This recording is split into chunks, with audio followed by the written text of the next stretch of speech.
light, so you have to worry about changes in light. You're doing it, all the windows are always drenched down, so you have to worry if it starts raining, in my day job as a director, which is really unexciting, but in my day job as a director, you have to worry about all these things, and you're always constantly, so I guess when you are planning something like this, you're trying to remove all the variables, all the things that can really screw you, because at the end of the day, you've got the initial shoot was 5 nights, and then we did 2 nights to pick up like a lot later in the year.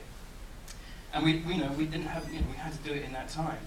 And it's really funny actually because, Tamsin did an amazing job on all the things that I have no idea about how it all happens, but basically, we managed to get a bus, and it's really funny because actually since then we've had a couple of sort of like the BBC wanted to do an interview on the bus, and they had all kinds of troubles getting a bus. And I was like, just ask us because we know how to get a bus. But they didn't ask us, and there was all kinds of craziness. But yeah, it's it's one of those things. There were a lot of problems with it, but ultimately there were a lot of things you could control. So safety in that. Okay, great. Do we have any questions, please, from the audience? There's somebody just up there, and maybe someone else. We'll get another mic to you as we go. Somebody down the front as well. Yeah. Hi. Yeah, hi. First of all, congratulations on a fantastic film. So thank you. Thanks for that. On the bus, there's obviously a lot of people of different nationalities and ethnic backgrounds. How important was it for you to show the cultural diversity that's in London present within the film? It was incredibly important. I think any film that's based in London on a London night bus is going to get dismissed in the first frame if it isn't multicultural, if it isn't reflective of the mix in this city. And why would you want to do that anyway? I mean, at the end of the day, you want to. One part of the idea of this film is that you drop into people's lives and you drop into their moments.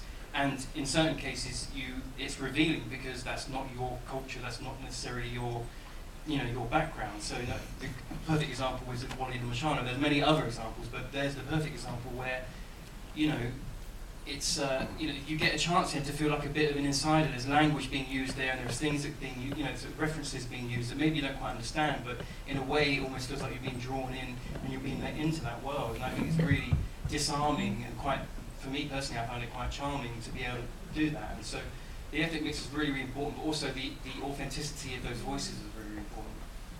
Is there somebody? There's a question here. Somebody? Yeah. Thanks very much. I really enjoyed the film. I thought it was funny and touching and wonderful, and really enjoyed it. It struck me that you gave yourself quite a task in terms of the interwoven nature of it and the fact that you've got so many people getting on and off. And I just wondered how you handled the kind of continuity side of it.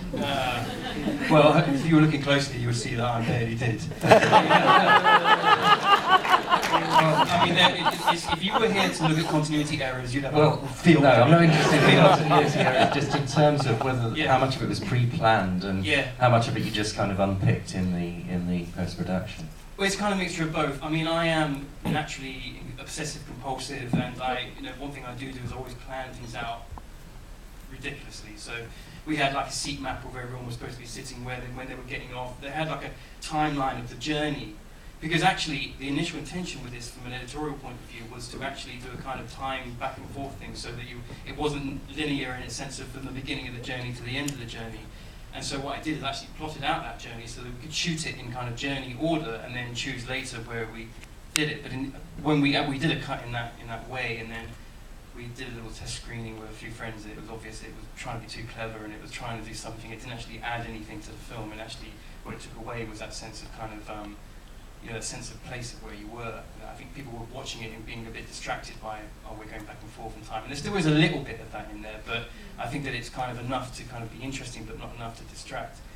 But the answer is basically by planning it all out really carefully, and then obviously there were tons of things that we screwed up, and basically because we're improvised as well. The bus is moving and it's stopping, and we're not being able to we can't tell it to stop and start, and you get a great scene. If you cut the scene in the best possible way, but then it doesn't work because when you cut to someone else, the bus is moving and then it's not moving and all that kind of stuff. So, there's lots of, it was a combination of relative amount of good planning, but then also a lot of kind of sort of shading it in the edit. And then also we had a pickup shoot, so then we would go in the pickup shoot and go, okay, well, that background action was completely wrong, and we try and fix that a little bit. But even still, I mean, it's utterly littered with I don't think anyone cares. questions, which is good. I think we've only got time for maybe one more question. Well, if there are a couple of quick questions just over here, that would be great.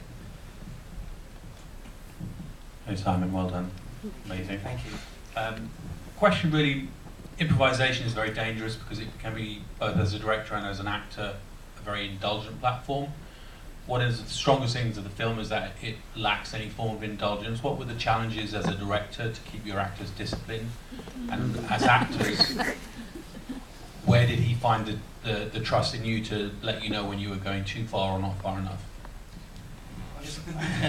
When you start? Simon just let us go free.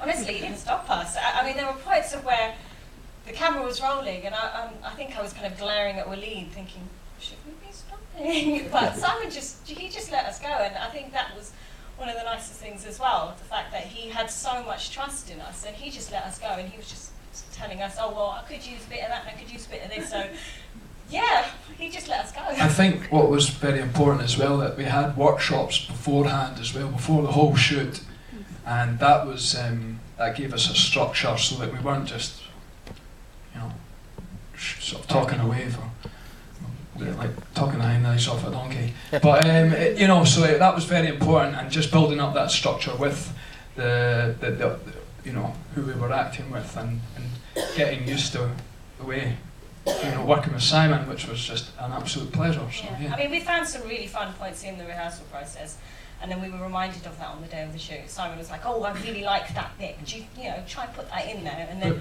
but we were still given the freedom to really do what we wanted. What was great though, that Simon he didn't overkill it, so that it was like exactly what you're saying. There were, you know, it was still new moments coming out, that's vital. Otherwise, you know, it gets pretty dry.